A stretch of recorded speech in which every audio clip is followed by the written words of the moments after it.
Sir, आपल्या या इंच्या अधिवेशनाच्या पार्श्वभूमीवरती आमची तरुणाई महाराष्ट्रातल्या वेगवेगळ्या 36 जिल्ह्यांमध्ये वेगवेगळ्या भागांमध्ये आज चांगलं काम करत आहे. आमच्या या तरुणाईच्या बद्दल आज आपण मी एका साहित्य संमेलनाच्या निमित्ताने आपल्याशी भेट झाली होती. मला ते शब्द पुन्हा एकदा आठवतात, आपल्या या अधिवेशनाच्या निमित्ताने आपल्या समोर मांडावीसे वाटतात की सर, जुन्या वाटा आता मळायला लागल्यात आणि स्वभावांच्या वेदना मात्र पडद्याआड लपल्यात. अंधारातला प्रकाश आणि प्रकाशातला माणूस तर झोपेतच स्वप्न पाहायला लागलाय आणि वळणावरच्या वाटांना तर मातींच्या घरांचा वास येऊ लागलाय. म्हणूनच कुठंतरी आमच्यासारख्या नव्या वाटा आता उजळायला लागल्यात. मी आदरणीय रामदासजी फुटाणे सरांना विनंती करतो की सर, आपण सभागृहाच्या समोर आपलं भाषण या ठिकाणी आम्हाला ऐकायचं आहे. आपण संबोधित करावं. आदरणीय रामदासजी फुटाणे सर. आदरणीय सभापती महोदय, मंत्रिमंडळ, या सभागृहात उपस्थित होताना मला निश्चित आनंद होत आहे. ही एक अत्यंत चांगली संकल्पना गेली अनेक वर्ष राबवलेली आहे. त्यातून तरुणांना निश्चित वेगवेगळ्या दिशा मिळतील जगण्याच्या, समाजाकडे बघण्याच्या, याचा मला विश्वास वाटतो. आपणासमोर बोलताना मी खूप विचार केला की नेमकं काय बोलावं. कशा सिनेमाबद्दल बोलावं, कविताबद्दल बोलावं, राजकारणाबद्दल बोलावं की कशाबद्दल.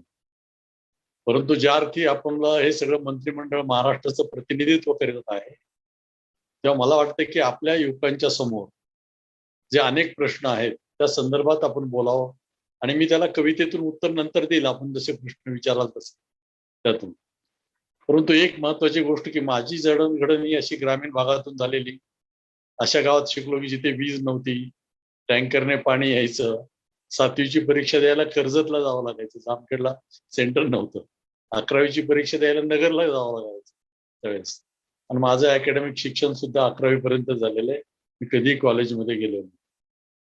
परंतु एक गोष्ट मात्र माझ्या आयुष्यात मी महत्वाची केली की वयाच्या 10व्या-12व्या वर्षापासून गावातलं लोकमान्य वाचनालय, त्याचा माझा एक संबंध जोडला, ऋणानुबंध जमला आणि तिथे मला सगळं काही वाचायला मिळालं. अगदी चांदोबापासून ते सगळे दिवाळी मी तिथे वाचत राहिलो, पुस्तकं वाचत राहिलो.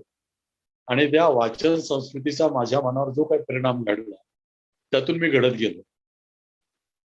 विशेषतः आचार्य यात्रेंचं मी कसं झालो पुस्तक जेव्हा मी वाचलं, तेव्हा एक मनुष्य आयुष्यात इतक्या गोष्टी करू शकतो तर आपण का करायचं नाही.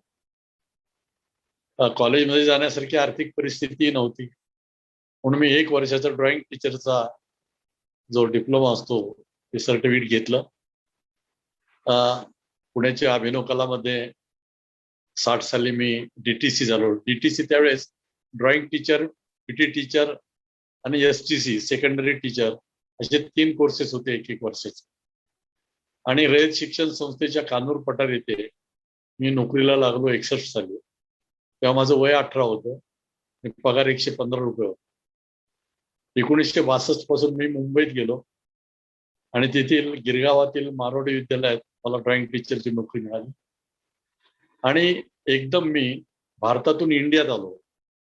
गावाकडे मी भारतात राहत होतो आणि अचानक इंडियाचं आयुष्य मला जोडून बघण्याची ही सवय झाली. कारण माझी जी शाळा होती ती उद्योगपतींची, श्रीमंताची शाळा त्या ठिकाणी. आणि अशा या गिरगावात अनेक गोष्टी मला शिकायला मिळाल्या. चळवळी, कामगार चळवळी पाहायला मिळाल्या, जवळून आचार्यातले पाहायला मिळाले, कामगार नेते ऐकायला मिळाले. मी एकच ठरवलं की जेवढं काही पाहता येईल आणि ऐकता येईल तेवढं आपण तयार राहायचं.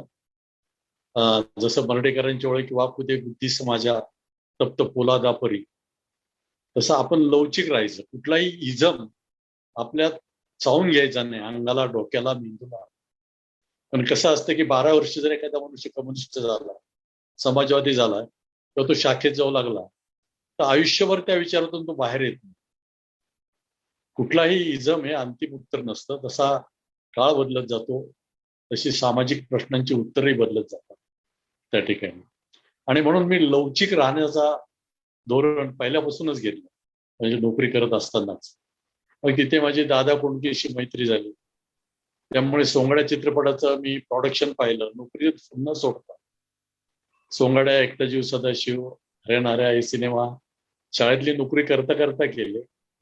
आणि या धंद्यात काय काय करू नये हे मी आधी निश्चित केलं. कुठलाही धंदा करताना काय करायचं हे तुमच्या ऐनवेळेस येणाऱ्या प्रश्नावर, तुमच्या प्रतिभेवर आणि तुम्ही कोणते निर्णय घेता यावर ते अवलंबून असतं. परंतु मी मात्र कुठल्याही व्यवसायात जाताना कोणत्या गोष्टी टाळाव्यात, काय कराव्यात याचा मी पहिल्यांदा विचार केला. आणि जेव्हा मी चित्रपट काढायला घेतला तेव्हा माझा पगार 365 रुपये होता. तसा पगार काही खूप नव्हता. परंतु हे सगळं करत असताना माझी मित्रमंडळीची इतकी मोठी होती, इतकी संख्या वाढलेली होती की ती माझ्यावर खूप खर्च करायची. एरवी हॉटेलमध्ये इकडे तिकडे. तर मी प्रत्येकाकडून 2000-3000 घेऊन सामना नावाचा सिनेमा काढला. पण सिनेमा काढताना एक गोष्ट केली की जेव्हा चांगले चित्रपट येतात त्याच्या मागे लेखक महत्वाचा असतो. म्हणून सिनेमा काढण्यापूर्वी मी लेखकाची निवड केली की विजय तेंडुलकर यांची. विजय तेंडुलकर यांनी मला प्रथम नकार दिला की एक ड्रॉइंग टीचर आहे, उद्या सिनेमा नाही काढला, अर्धवट पडला तर काय करायचं, असे अनेक प्रश्न त्यांच्या पुढे होते. साधारण 6-7 महिन्यांनी त्यांनी होकार दिला. आणि मग ग्रामीण राजकारण, मी म्हटलं की ग्रामीण प्रेक्षक हा महत्वाचा आहे, त्याला तो सिनेमा कळला पाहिजे. त्याला ज्ञानेश्वर कळतो, तुकाराम कळतो, नामदेव कळतो, सगळे वारकरी संत कळतात. तर त्याला जे कळतं असा सिनेमा आपल्याला पाहिजे. आणि मग ग्रामीण राजकारणावर सिनेमा काढायचा ठरताना आम्ही प्रथम 2 व्यक्ती समोर केल्या, डॉक्टर लागू आणि निळूकर. तर तेंडुलकर म्हटले की या दोघांना घेऊन काढलं तरी किमान तुझे पैसे वसूल व्हावे, हाच आपला उद्देश आहे. त्या उद्देशातून सामना चित्रपटाची निर्मिती झाली. मी पार्टनर घेतले, अनेक लोकांनी आर्थिक मदत केली आणि हा पहिलाच चित्रपट बर्लिन फिल्म फेस्टिवलमध्ये गेला. दुसरा चित्रपट सर्वसाक्षी हाँगकाँग फेस्टिवलला गेला, इंडियन पॅनोरामामध्ये गेला. चित्रपट काढताना मी ठरवलं होतं की कुठलेही प्रेमाचे लव्ह स्टोरीज न करता सामाजिक आशय घेऊन सिनेमा करायचे. हे सिनेमा करत असताना कविता लिहिताना मी 62 पासून कविता लिहित होतो. परंतु माझा हिंदी कवी संमेलनाचा माझ्यावर जास्त परिणाम झाला. पण माझी शाळा जी होती ती हिंदी माध्यमाची होती. त्यामुळे अनेक हिंदी कवींना मी ऐकत ऐकत जेव्हा मी लिहू लागलो तेव्हा थोडंसं हिंदी मला येत होतं. मी काही हिंदीचा पंडित नव्हतो. पण मराठीत लिहिताना आपण जर राजकीय व्यंग लिहिलं तर एक आपलं वेगळेपण राहील या उद्देशाने मी राजकीय व्यंग लिहायला सुरुवात केली. सुरुवातीला कवी संमेलनातून बोलता बोलता ते साप्ताहिक जत्रात छापून येऊ लागलं. आणि सुरुवातीला मी वात्रटिका लिहिल्यामुळे त्याला वात्रटिकाकार हा मला शिक्का वाचला. खरं वात्रटिका हा शब्द मंगेश पाडगावकरांचा आहे. वात्रटिका या शब्दात अश्लीलता असते, स्त्री पुरुष संबंध त्यात अनपेक्षित असतात, इनडायरेक्ट सगळे. तर थोडी अश्लीलता, थोडा चावटपणा त्यात असतो. तो फार कमी लिहिलेला आहे. पण जास्तीत जास्त अवतीभोवती घडणारं जे राजकारण आहे, समाजकारण आहे, तर मला नेहमी असं वाटायचं की या पाना फुलांच्या कविता लिहिण्यापेक्षा, चंद्र सूर्य तारे पकडत बसण्यापेक्षा आपल्या अवतीभोवती जे घडतंय, ते राजकारण असेल, सामाजिक काही गोष्टी असतील ज्या आपल्या चुलीपर्यंत येतात, तर यावर का भाष्य करू नये. म्हणून मी भाष्य कविता लिहायला सुरुवात केली. परंतु त्याला वात्रटिका असं शिक्का वाचला. आणि तुम्हाला आश्चर्य वाटेल की सामना, सर्वसाक्षी या 2 चित्रपटानंतर आम्ही कवितेकडे वळलो आणि कवितेच्या कार्यक्रमातून मी सिनेमाचं कर्ज फेडलं. हिंदी सिनेमात, आपले हिंदी कवी संमेलनात मी जेव्हा जायचो तेव्हा मला एका कार्यक्रमात एकच कविता मी कटपीस म्हणायचो, त्याला मला 1000 रुपये मिळायचे आणि बाकीच्या इतर कवींना 5-5 हजार रुपये मिळायचे. माझा महिन्याचा पगार 365 रुपये होता. तर कवींना पैसे मिळू शकतात हे मला हिंदी कवी संमेलनाने शिकवलं. नाहीतर मराठीत आपण आपला छाप अजून कविता ऐकवायला गेलो तरी लोक ऐकत नसायचे.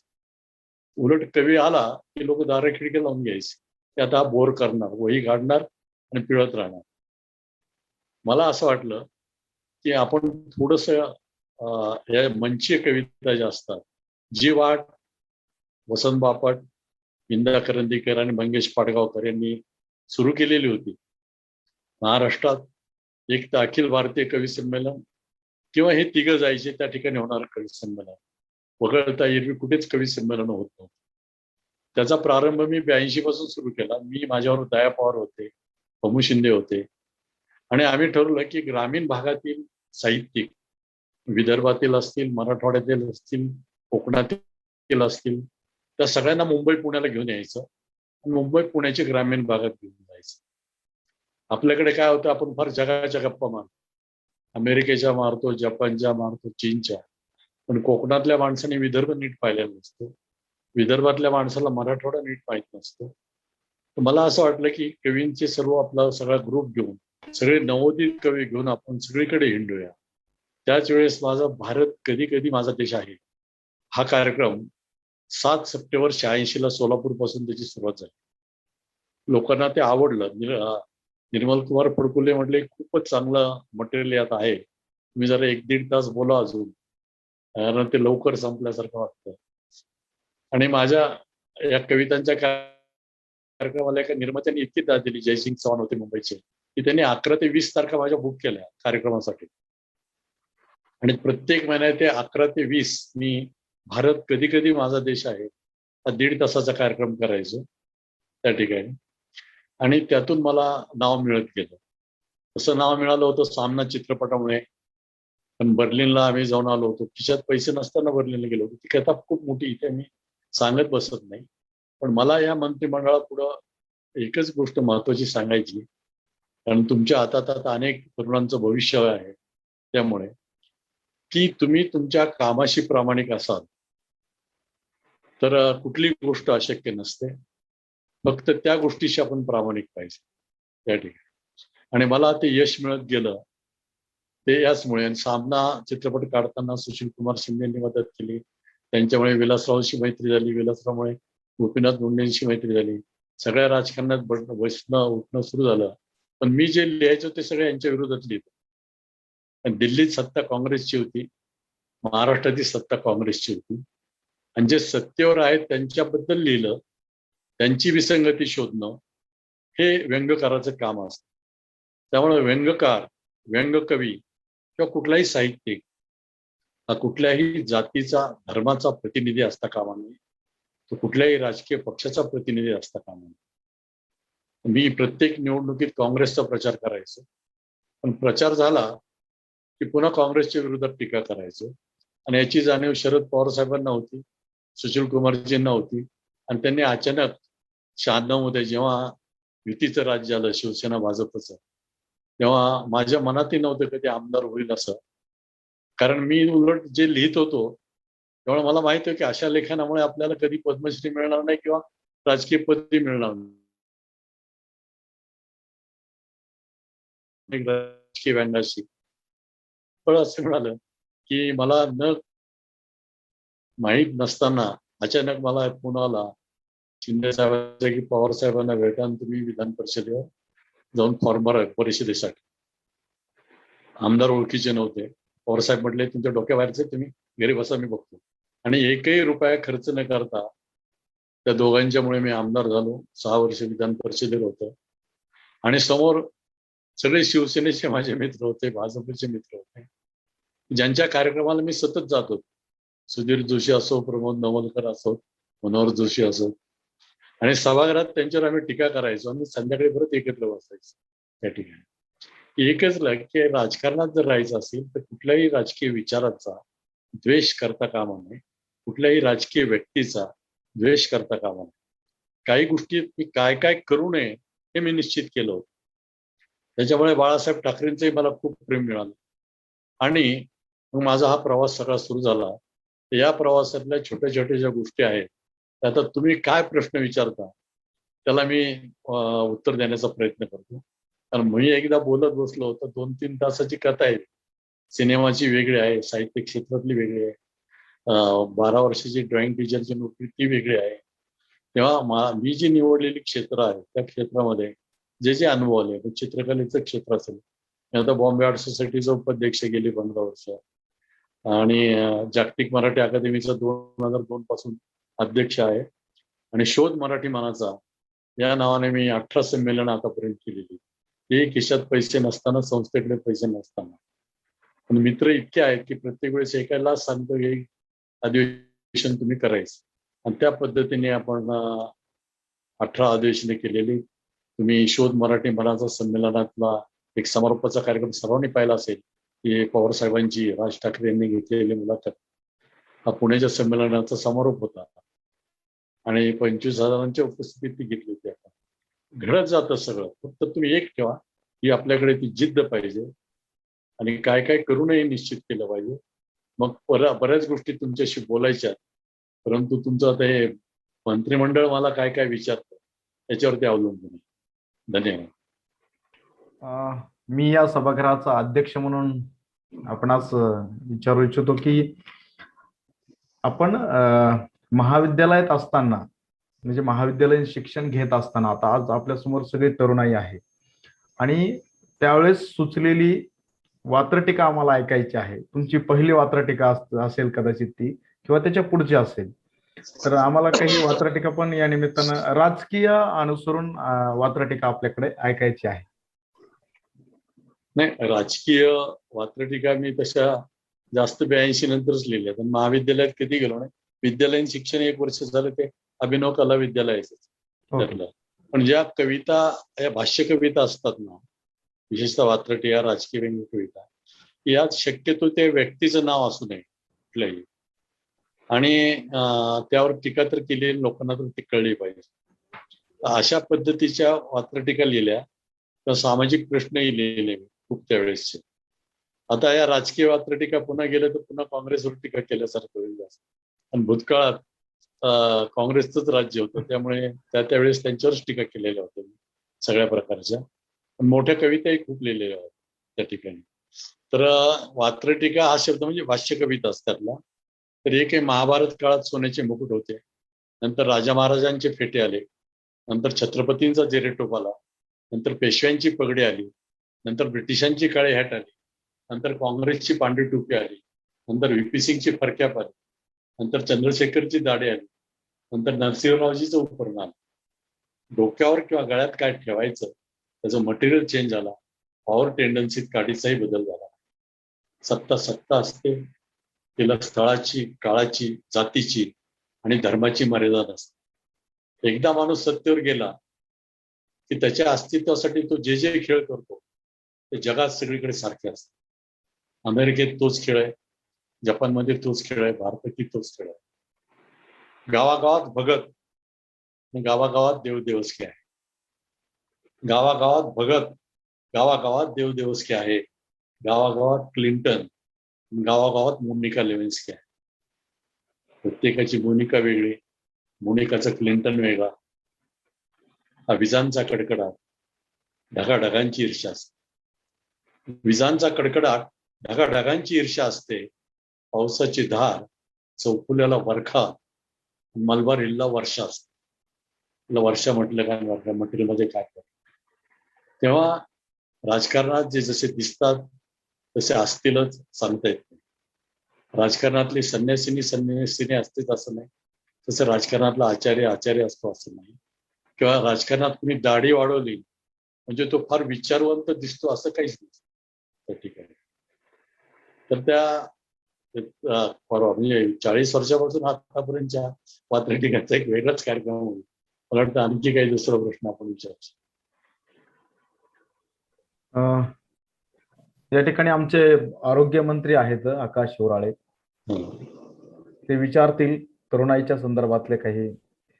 आकाश शिवराळे महोदय, मला आपल्याला विचारायला आवडेल की सध्याच्या कोरोनाच्या परिस्थितीमध्ये, या कोरोनाच्या परिस्थितीकडे आपण साहित्यिक म्हणून कसं बघता, किंवा या कोरोनामध्ये एका साहित्यिकाची व्यथा आपल्याला कशी वाटते? लाल, निळे, पिवळे, लाल, निळे, पिवळे काटेरी चेंडू, लाल, निळे, पिवळे काटेरी चेंडू अंगाभोवती घोंगावू लागले. अंगाभोवती घोंगावू लागले. मी हात उगारणार,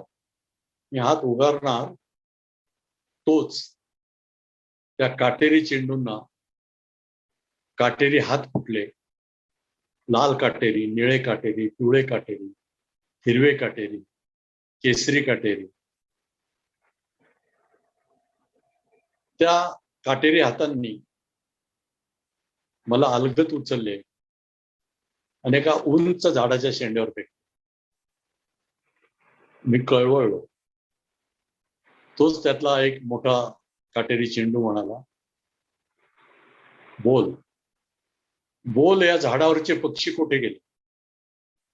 बोल या झाडावरचे पक्षी कुठे गेले? मी फांदी धरत उठणार, तोच त्या काटेरी हातांनी पुन्हा अलगद उचलले आणि एका उंच टॉवरवर फेकले. त्या टॉवरच्या टेरेसवर पडताच मी कळवळलो. तो त्याच वेळी त्या काटेरी चेंडूने विचारलं, बोल बोल या टॉवर खालची झाडे गेली कुठे? बोल या टॉवर खालची झाडे गेली कुठे? मी केबलला धरून उठणार, तोच त्या काटेरी चेंडूंनी, त्या काटेरी हातांनी मला पुन्हा अलगद उचलले आणि उंच फेकले आणि मी संसदेत जाऊन पडलो. माझ्या मागे घोंगावणारे ते काटेरी चेंडू पाहताच सभागृह रिकामं झालं. मी कळवळलो. तोच त्या मोठ्या चेंडूने विचारलं, बोल बोल या सभागृहात मतदार म्हणून पाठवणारे मतदार यादीतील चांगले मतदार कुठे गेले? वा. बोल या सभागृहात चांगले सदस्य पाठवणारे मतदार यादीतील चांगले मतदार कुठे गेले? मी राजदंड धरून उठणार, तोच त्या काटेरी हातांनी पुन्हा मला अलगद उचलले आणि उंच आकाशात फेकले आणि तो काटेरी चेंडू म्हणाला, बोल बोल तुझा ईश्वर कुठे राहतो? बोल तुझा ईश्वर कुठे राहतो? शोध घे, अन्यथा मी पुन्हा येईन.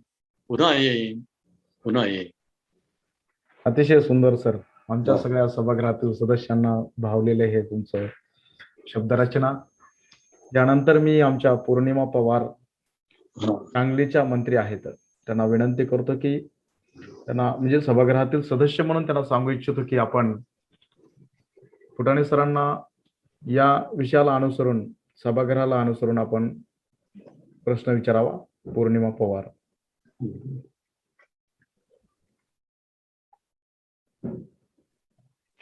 नमस्कार सर. नमस्ते. माझं नाव पौर्णिमा श्रीकांत पवार. मी इन सांगली जिल्हाध्यक्षा. आता तुम्ही खूप अनुसरण इतकं मनाला भावून टाकलं, खरंच शब्द ते भिडले.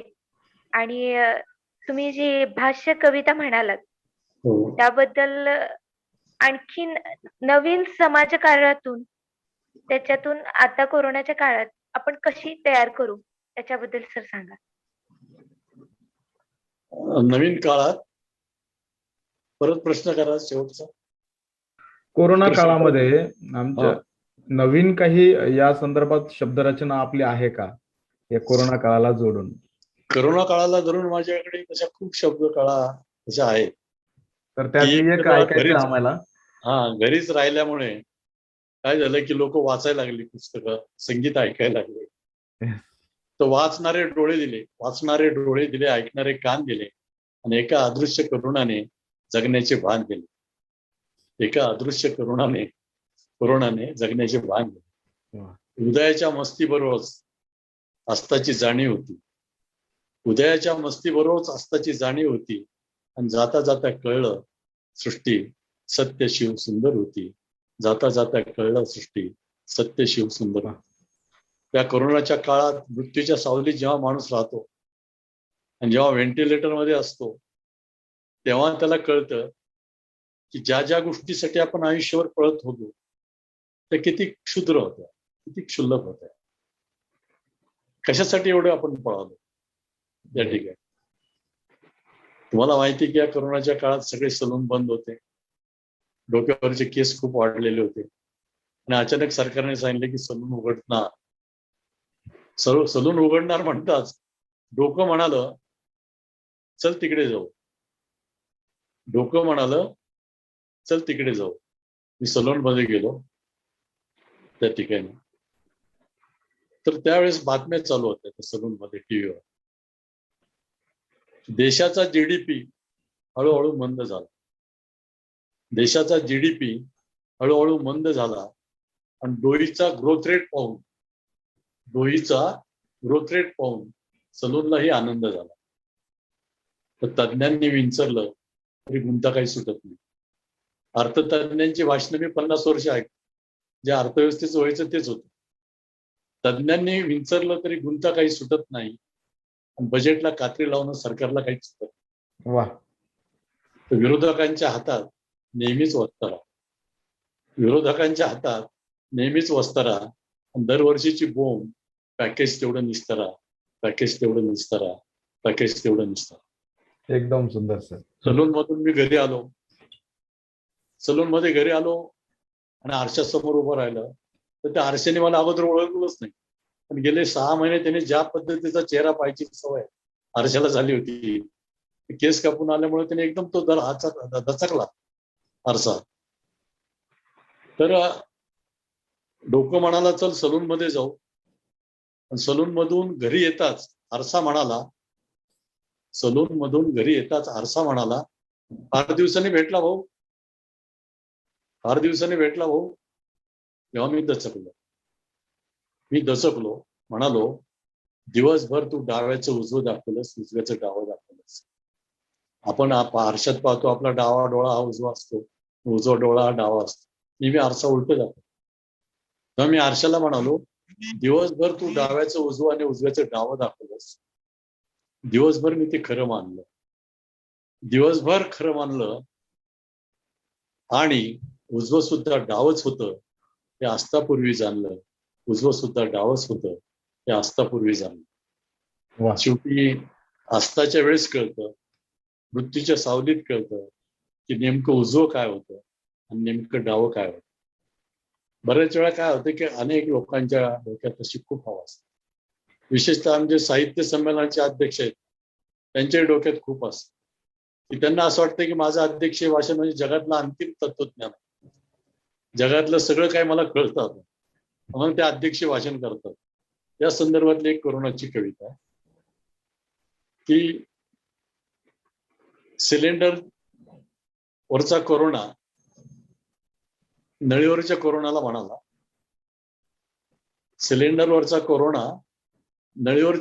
म्हणाला, पुढे सरकू नकोस, कोण आहे ते बघ. तेव्हा नळीवरचा कोरोना म्हणाला घाबरलेलं दिसतोय.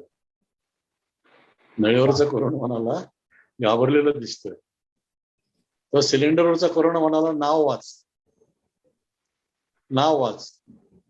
त्याने नाव वाचलं साहित्य संमेलनाचा अध्यक्ष.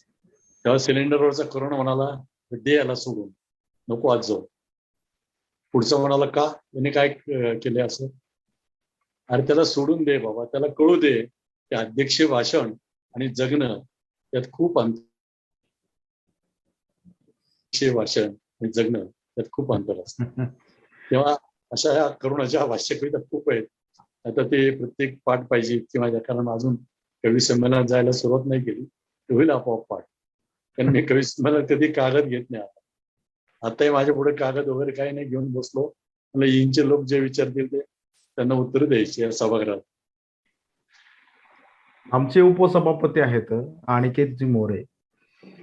अनिकेत, आपणास मी सांगू इच्छितो की आपण फुटाणे सरांना याच आपल्या सभागृहाच्या निमित्तानं आता जी चर्चा चालली आहे त्याबद्दल विचारावं. चला. नमस्कार. नमस्कार आदरणीय सर, या सभागृहामधले सगळे तरुण जे आहेत ते सगळे तरुण मंत्री आहेत.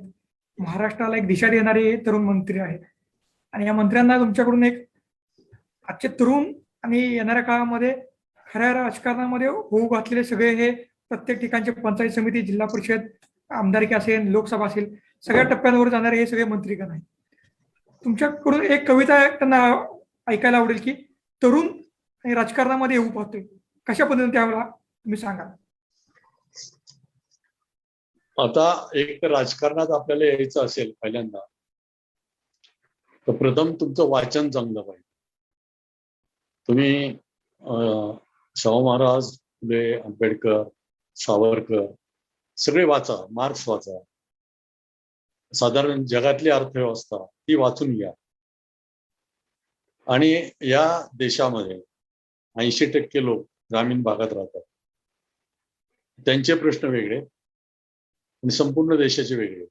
तर जिल्हा परिषदेत असताना जी मानसिकता आपली असते ती मानसिकता विधानसभेत असताना चालणार नाही, आणि विधानसभेत त्या सभागृहात असताना जी आपली मानसिकता असते ती लोकसभेत चालणार नाही. काही काही विधानसभेत यशस्वी झालेले लोक पुढे लोकसभेत गेल्यानंतर कसे वागले बोलले आपण पाहिले, त्यातल्या पाहत आहोत. तर पहिल्यांदा 2 कानाच्या मधील प्रदेश सुपीक पाहिजे. 2 कानाच्या मधील प्रदेश सुपीक करायचा असेल तर वाचन संस्कृतीला पर्याय नाही. तुम्ही लक्षात घ्या की यशवंतराव चव्हाण साहेबांनी ही जी महाराष्ट्राच्या राजकारणाला दिशा दिलेली, की ते उत्तम साहित्य वाचत होते. शरद पवार साहेब उत्तम साहित्य वाचत होते. सुशीलकुमार शिंदे, विलासराव देशमुख उत्तम साहित्य वाचत होते. चांगलं नाटक पाहत होते, चांगलं संगीत ऐकत होते. तेव्हा तुम्हाला फक्त निवडणुकीला आपले जातीतले लोक आपल्याला पुढे करतात म्हणून उभं राहायचं, किंवा आता 10 एकर ऊस आहे तर घरी काय नुसतं पेमेंट येतं, नुसतं चेक आणायला जातो म्हणून आपण शेतकरी. अन्यथा तसा काही संबंध राहत नाही, शेतात जाऊन काम करतोच असं नाही. तर अशा लोकांनी राजकारणात येण्यापेक्षा उद्योगपती होणं फार चांगलं त्या ठिकाणी. तर मी राजकारणात येणाऱ्या लोकांना, म्हणजे आता तुम्ही असं म्हणाल की आमचं 72 लोकांचं मंत्रिमंडळ त्या अपेक्षेने तुमच्याकडे पाहत असताना तुम्ही आम्हाला उद्योगपती व्हायला काय सांग, असं त्या ठिकाणी. तर त्याचं एक कारण आहे की राजकारणामध्ये राहताना पहिल्यांदा तुमचं आर्थिक उत्पन्न निश्चित करा. ते निश्चित नसताना तुम्ही राजकारणात पुढे जा. मग त्या ठिकाणी गेल्यानंतर तुम्ही कधी भ्रष्ट होऊ शकत नाही, कारण कुठलंही आमिष तुम्हाला, पैशाचं आमिष कुणी दाखवण्याचा प्रयत्न केला तरी तुमची कधी इच्छा होणार नाही. म्हणून पहिल्यांदा तुमचा स्वभाव हा अत्यंत महत्वाचा आहे. दुसरी गोष्ट, तुम्हाला राजकारणात जायचं असेल तर तुमच्या जातीचे लोक काय म्हणतात हे महत्वाचं नाही, इतर जातीच्या लोकांना तुमच्याबद्दल काय वाटतं, इतर धर्माच्या लोकांना तुमच्याबद्दल काय वाटतं, यावर तुमचं राजकीय भवितव्य अवलंबून. म्हणजे इतर धर्मामध्ये, इतर जातीमध्ये जर तुम्ही लोकप्रिय असाल तर तुम्ही अनेक वर्ष राजकारणात राहू शकता या ठिकाणी. दुसरं, तुमचा अभ्यास चांगला असेल तर निश्चित तुम्ही सभागृहात चांगल्या प्रकारे उत्तरे देऊ शकता, आलेल्या प्रश्नांना चांगले उत्तर देऊ शकता त्या ठिकाणी. तर या 2 गोष्टी अत्यंत महत्वाच्या आहेत. शेवटी ऐन वेळेस काय करायचं काय नाही हा भाग वेगळा आहे, पण काय काय करू नये मी सांगितलं. दुसरं, जिल्हा परिषदमध्ये जाताना किंवा विधानसभेत जाण्यापूर्वी कधी वाढदिवसाचे पोस्टर, बॅनर, फ्लेक्स लावणार, अशा क्षुल्लक पब्लिसिटीत अडकू नका. त्यात कधीच प्रगती होणार नाही. काय काय टाळायच्या गोष्टी लक्षात त्या ठिकाणी. आणि जेव्हा तुमची वाचन संस्कृती चांगली असते तेव्हा तुम्ही राजकारणात मग कधीच पराभव होणार नाही तुमचा. पण निवडणूक हारला तरी तुमची किंमत कमी होणार नाही, तुम्हाला सामाजिक स्थान आदराचंच राहील. या सभागृहामधील आमच्या चैत्राली विस्पुते ह्या मंत्री महोदय आहेत. त्यांनी या संदर्भात, युवकांच्या संदर्भातला युवकांच्या संदर्भातला प्रश्न चैत्राली आपणास आदरणीय फुटाणे सरांना विचारायचा आहे. चैत्राली सर, नमस्कार. मी चैत्राली विस्पुते आणि PCMC ची उपाध्यक्ष आणि अन्न व नागरी पुरवठा आणि ग्राहक संरक्षण मंत्री म्हणून मी काम करते मध्ये. सर, वात्रटिका आणि उपहासकार म्हणून तुमचं नाव तर आहेच, आम्ही भरपूर तुमचं लेखन हे वाचलेलं आहे. पण मला एक थोडं विचारायचंय की ब्लॅक कॉमेडी हा प्रकार तुम्ही बऱ्याचदा हाताळलेला आहे, तर त्याबद्दल थोडं सांगाल का? ब्लॅक कॉमेडी, आता मला 2 मिनिट एक कविता त्यातलीच आहे माझी. ब्लॅक कॉमेडीची खूप मोठी कविता आहे. पण मी सांगते ब्लॅक कॉमेडी जेव्हा वात्रटिका असते ती अगदी 4-6 ओळीची छोटी असते, आणि ब्लॅक कॉमेडीमध्ये अत्यंत गंभीर विषय घेतलेला असतो. आणि त्या सामाजिक प्रश्न अत्यंत गांभीर्याने त्यात मांडले जातात. पण ते करताना ती जी ब्लॅक कॉमेडी आहे त्याच्याशी स्त्री पुरुष संबंध अभिप्रेत नसतात ओके. तशी, पण तरी सुद्धा तर आपला कॅमेरा आहे ना असं थोडस समोर यावं आपण. हा येस येस येस. तर मी बोला. आता तर मला ते माहितच नाही. मग एका हातात कॅमेरा, एका हातात पाणी पितोय. येस. हा, तर 2 मिनिटे ही एक कविता आहे. तुम्हाला ती ब्लॅक कॉमेडीची कविता ऐकायची का पूर्ण? सर मला तर ऐकायला आवडेल, पण अध्यक्ष महोदयांनी या ते संदर्भात आपण नंतर घेऊया. ती कविता आपण नंतर घेऊ त्यातली. पण साधारण ब्लॅक कॉमेडी मध्ये 2 मिनिटे कविता माझी आहे की 15 ऑगस्ट 82 ला लिहिलेली कविता. जेव्हा दिल्लीच्या लाल किल्ल्यावरून इंदिराजी भाषण करत होत्या तेव्हा लिहिलेली ती कविता. ते आता मला पूर्ण म्हणता येणार नाही लगेच, तोपर्यंत नंतर मी शेवटी म्हणतो. कारण कसं आहे, त्या कवितेनंतर मी कविता म्हणत नाही नंतर. ओके. चैत्राली, आपले प्रवीण कोळपे म्हणून आहेत, आपले साताऱ्याचे मंत्री. प्रवीणजी, आपण फुटाणे सरांना विचारू इच्छिता? नमस्कार सर. नमस्ते. आताच्या परिस्थितीमध्ये युवा कवींना आपण काय मार्गदर्शन कराल, किंवा आता जे भविष्यातील घडणारे युवा कवी आहेत, आता त्यांना लिहिण्याची आवड आहे, तर ते भविष्यामध्ये आपल्या दृष्टिकोनातून किंवा भविष्य दृष्टिकोनातून आपलं करिअर या साहित्य क्षेत्रामध्ये कसे करतील? एक तर तुम्ही जुने सगळे कवी वाचून घ्या एकदा. केशवसुतापासून, मर्ढेकरापासून, त्यांच्यावरच्या समीक्षा वाचून घ्या. कवितेचे अनेक प्रकार आहेत ते समजून घ्या. स्वतःची काही शैली निर्माण करता येते का ते पहा. पण एकच आहे, चांगला कवी होण्यासाठी अनुभूती, प्रज्ञा, प्रतिभा, या तिन्ही गोष्टी एकत्र आल्या पाहिजे. तुमची जगण्याची अनुभूती किती आहे? जर तुम्ही तुमचं गाव सोडून कुठेच गेला नसाल तर तुम्ही तुमच्या गावात जेवढं पाहिलं त्याचबद्दल तुम्ही लिहू शकता. तुम्ही किती गावं पाहिलेत, किती समाज पाहिला. तेव्हा प्रथम अनुभूती ही जगण्याची पाहिजे. मुंबई सारख्या ठिकाणी फ्लॅट संस्कृतीत 1 बेडरूम 2 बेडरूमचा फ्लॅट, त्यात ठराविक पद्धतीची अनुभूती येते, जगणं येतं. ग्रामीण भागात ग्रामपंचायत, एसटी स्टँड, जनरल नॉलेज कुठं वाढतं ते एसटी स्टँडवर, पानपट्टीच्या दुकानावर, त्या मर्यादा येतात. पहिल्यांदा तुम्ही लायब्ररीत किती तास बसता हे महत्वाचं आहे. चांगलं कवी व्हायचं असेल तर वाचनालयात किती वेळ बसता. त्याचप्रमाणे तुम्ही कोकणात कधी गेलेला आहात का, विदर्भात कुठे गेलेला आहात का, किती गावं हिंडलेला, किती बघितलेला, किती समाज पाहिलेला आहे. तर तुमची वैचारिक बैठक एक त्यातून घडलेली पाहिजे. म्हणजे तुमची वैचारिक बैठक नसेल तर चांगली कविता तुम्ही कधीच लिहू शकत. म्हणून एक तर तुम्ही प्रज्ञावंत असणं गरजेचं आहे. ते लायब्ररीमुळे, वाचनामुळे होतं. अनुभूती हिंडण्या फिरण्यामुळे, गावोगाव बघण्यामुळे, सर्व समाज शो पाहण्यामुळे अनुभूती समृद्ध होते. आणि मग शेवटी प्रतिभाही पाहिजे. नाहीतर नुसता यमक जवळ बसला टन पलाप की मग तशी कविता होत नाही. कविता होण्यासाठी प्रथम घडावं आणि वयाच्या 25-30 पर्यंत खूप वाचावं आणि 25-30 नंतर कविता लिहायला सुरुवात करावी. मी माझं पहिलं काव्यसंग्रह 44व्या वर्षी काढला, जेव्हा आपल्याला मान्यता मिळाली तेव्हा.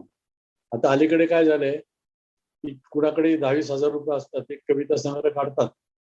आणि कविता संग्रह काढला की त्याला लगेच पुरस्कार हवा असतो. जॅकेट घातला ना एका संमेलनात जाऊन आला की लगेच तो कवी होतो. घाई करू नका. स्वतःला अगोदर नीट घडवा. वाचन संस्कृती समृद्ध करा आणि वैचारिक बैठक निश्चित करा की तुम्ही कोणत्या समाजासाठी आहात, कोणत्या वर्गासाठी आहात, तुमचं आर्थिक धोरण काय आहे. तुम्ही अंबानी अदानीच्या बाजूने बोलणारे आहात की कामगारांच्या आणि शेतकऱ्यांच्या बाजूने बोलणारे. तुमची आर्थिक धोरणं काय आहे, तुम्हाला कोणती आवडतात, त्या सगळ्या गोष्टीचा अभ्यास करणं फार गरजेचं आहे. मग तुम्ही चांगले कवी होऊ शकता, चांगले साहित्यिकही होऊ शकता. पुढे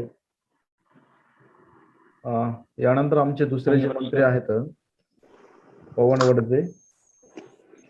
पवन वडजे हे आपणास प्रश्न विचारतील. पवन वडजे.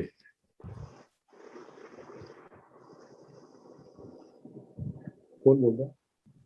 हॅलो, हा बोला. आवाज येतोय सर? हा बोला. हा सर, आपली आतापर्यंतची सर्वात आवडती वात्रटिका किंवा एखादी कविता आम्हाला ऐकायला आवडेल सर, कुठल्याही विषयाची असेल. मग ते घेऊया आपण 2 मिनिट पाहिजे ना, समारोप करायचा आहे का आता? नक्कीच. हा नाही सर, आपण म्हणजे मला एक म्हणायचंय, तर कविता तर होतीलच शेवटी. आपण म्हटलात की चंद्र तारे सूर्य पकडण्यापेक्षा मी त्याच्या पकडायच्या मागे नाही गेलो. त्याला अनुसरण एक शेर होता आपल्यासाठी की ये चांद तू कभी न समझ की दुनिया तेरी तारीफ करते है. ये चांद तू कभी न समझ की दुनिया तेरी तारीफ करते है. हम उसे देखने आए हैं जिन्होंने इस दुनिया का राज बनाया है. इस दुनिया का राज बनाया है. तर आपली जी चर्चा आहे अतिशय सकारात्मक चाललेली आहे सभागृहाच्या दृष्टिकोनातनं, आणि आम्हाला आपल्याकडनं जास्तीत जास्त या निमित्तानं कविताच ऐकायच्यात सर. आता हा समारोपीय कवितांचा कार्यक्रम आपण सुरू करूया. सर, आम्हाला तुमच्या कविता वात्रटिका आम्हाला साहित्य म्हणून आपल्याकडे बघायला, किंवा महाराष्ट्र आता बघतोय आपला लाईव्ह स्ट्रीमच्या माध्यमातून, आम्हाला कविता म्हणून आपल्याकडे बघायचं आहे आणि त्या ऐकायच्या सर. अरे कविता काय आता मला असं वाटतं की जे प्रश्न तुम्ही विचारले असते काही, तर त्या दृष्टीने कविता आल्या असत्या. पण ठीक आहे, म्हणजे मी सुरुवातीच्या मी एक प्रश्न विचारतो सर, की आता जे महाराष्ट्रामध्ये 3 पक्षांचं सरकार आहे, महाविकास आघाडी, त्या महाविकास आघाडी बद्दलची कविता असेल किंवा वात्रटिका ऐकायला आम्हाला आवडेल, कारण की आता सभागृहामध्ये सगळे मंत्री महोदय उपस्थित आहेत. आता माझ्याकडे काही पुस्तक वगैरे काहीच नाहीये. आता महाविकास आघाडीच्या बाबतीत एकच आहे, म्हणजे मला काय होते की आठवावं लागतं ना सारखं, की राजकारणाला अनुसरून कुठलीही वात्रटिका आम्हाला आवडेल. असतील. हा सर, बोला बोला बोला. आता कसं आहे की सगळेच झाले अस्थिर, रोज बदलती रंग. सगळेच झाले अस्थिर, रोज बदलती रंग. कमळ झाले नोकिया, बाण झाला सॅमसंग. कमळ झाले नोकिया आणि बाळ झाला सॅमसंग, बाण झाला सॅमसंग. वा. तर दिल्लीचं ऐकून जर एकमेकांचे वैरी होतील, दिल्लीचं ऐकूनच जर एकमेकांचे वैरी होतील, हात आणि घड्याळ सुद्धा लवकरच ब्लॅकबेरी होतील, लवकरच ब्लॅकबेरी होतील. तर सर्वच पक्षांचे टॉवर देशात डळमळत आहे. सर्वच पक्षांचे टॉवर देशात डळमळत आहेत आणि 5Gच्या प्रतीक्षेत मतदार तळमळत आहेत. 5Gच्या प्रतीक्षेत मतदार तळमळत आहेत.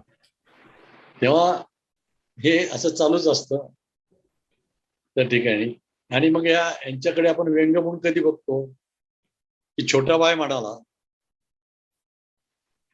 छोटा भाईने शंका काढली की इतकी लांब कशासाठी वाढली. छोटा भाईने शंका काढली इतकी लांब कशासाठी वाढली. तेव्हा मोठा भाई म्हणाले आत्मनिर्भरता कोठेही शोधता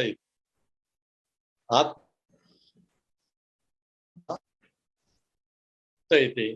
मास्क न सापडल्यास नाकापर्यंत बांधता येते. मास्क न सापडल्यास नाकापर्यंत बांधता येते. तेव्हा त्या गोष्टीकडे आपण कशा नजरेने बघतोय महत्वाचं आहे. आपण व्यंगकाराने अशा तिरकसपणे आपण त्यात पाहिलं पाहिजे. पण मी अशा विनोदी अंगाने गेलो तर मग असं होईल की हे तुम्ही ते कमळाबाईच्या मागे लागलात की काय, सारखं त्यांच्यावर लिहिता वगैरे, असं लोक बोलतील ना जास्त. बरोबर आहे.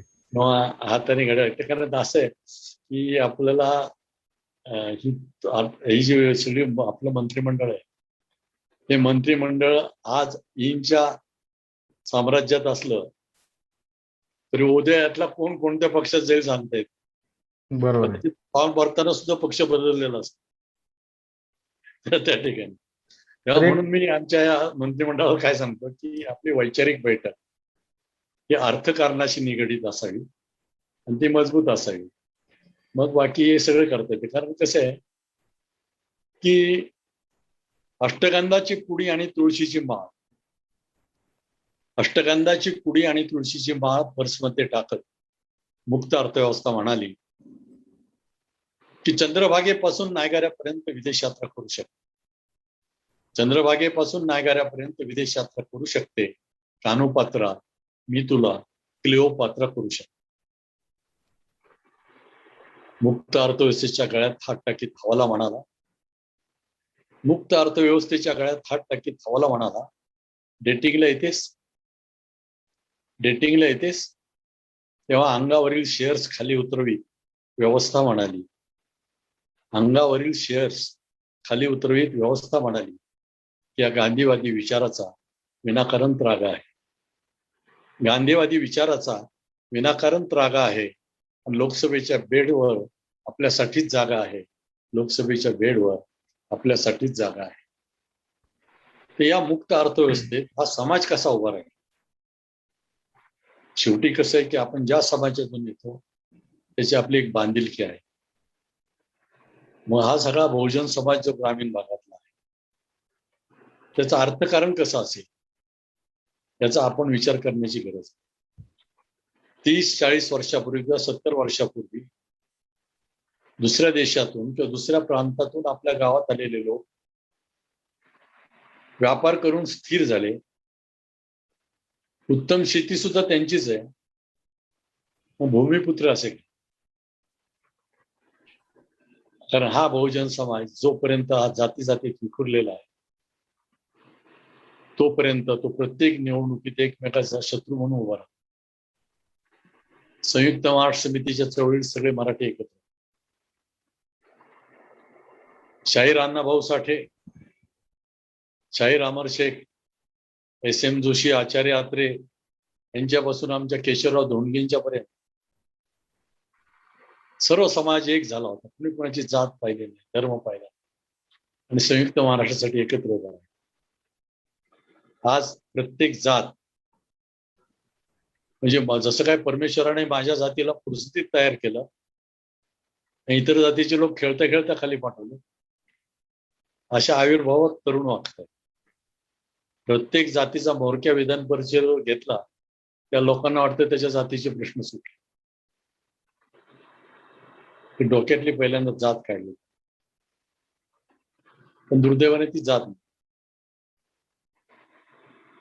पण हे चातुर्वर्ण्याचं विष आमच्या मेंदूत कालविलं गेलं, चातुर्वर्ण्याचं विष आमच्या मेंदूत कालविलं गेलं आणि त्या विषारी धुंदीत मुठभर मोगलांच्या, मुठभर इंग्रजांच्या टाकसाळीत तयार झालेल्या नाण्यांचं लक्ष्मीपूजन निर्लज्जपणे कित्येक वर्ष आम्ही केलं.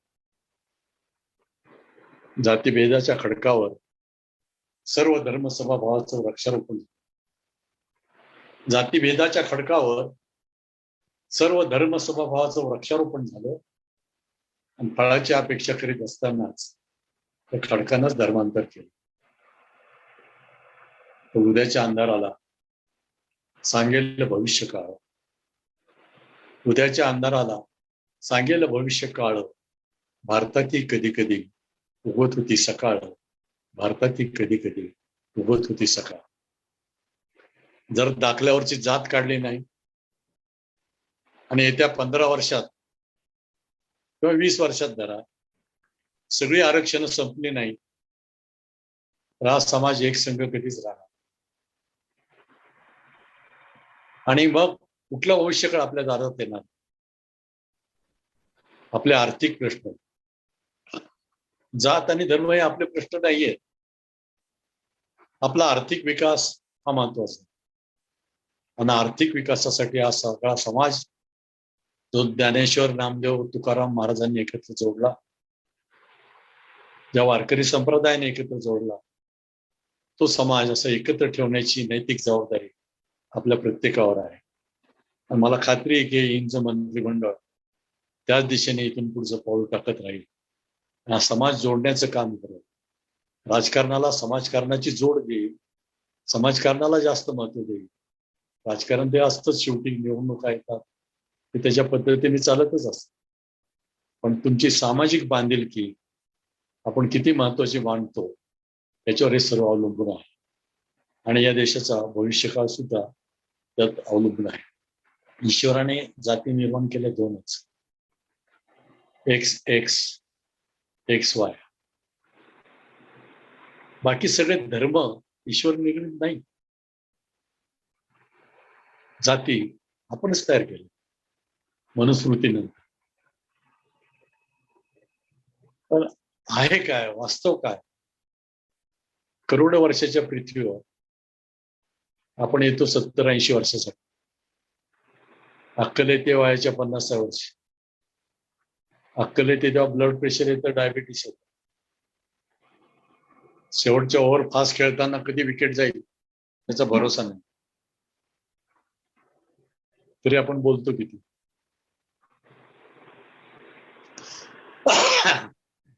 थोड्या आत्मपरीक्षणाची फार गरज आहे. माझी शक्ती काय? स्वतः प्रत्येकाला परमेश्वराने प्रचंड ताकद दिलेली. तुम्ही विसरा तुमचे वडील, आजोबा, पणजोबा किती श्रीमंत आहेत काय. तुम्ही काय आहात? तुमचा भविष्य काळ आहे, तुम्ही घडू शकता. वडिलांचं इन्कम 20 लाखाचं असेल तर तुम्ही 40 लाख करू शकता. काहीच नसेल, वडील मजूर असतील तरी तुम्ही उद्योगपती होऊ शकता. पेट्रोल विकणारा धीरूभाई जर इतका श्रीमंत होऊ शकतो. आमचे अविनाश राजमले लातूर जवळच्या एका खेड्यातले, वायगावचे, जिल्हा परिषदच्या शाळेत शिकले, आज अमेरिकेत आहेत.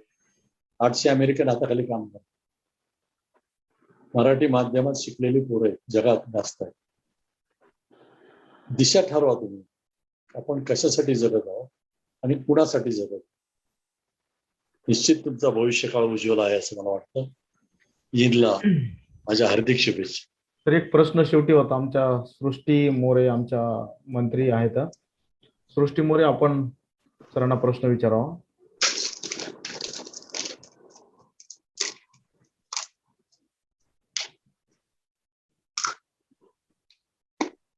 सृष्टी मोरे.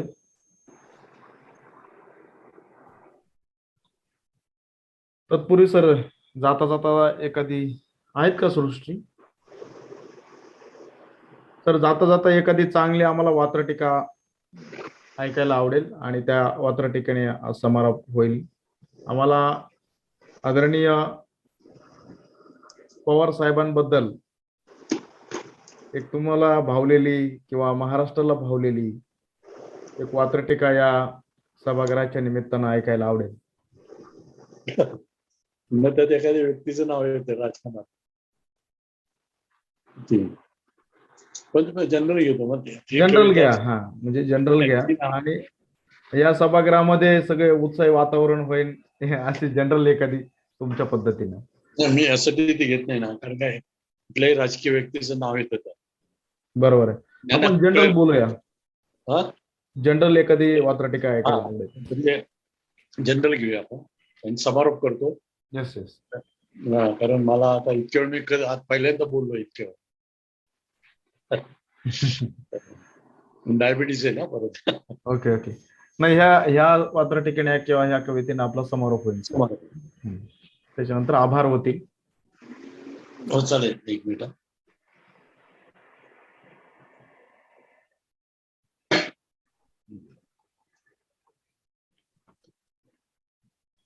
गुहेतून डरकळी आली,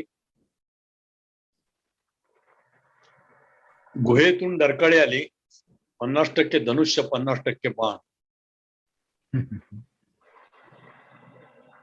लोहपुरुषाकडे पाहत विकास पुरुष म्हणाला, 100% कमाल,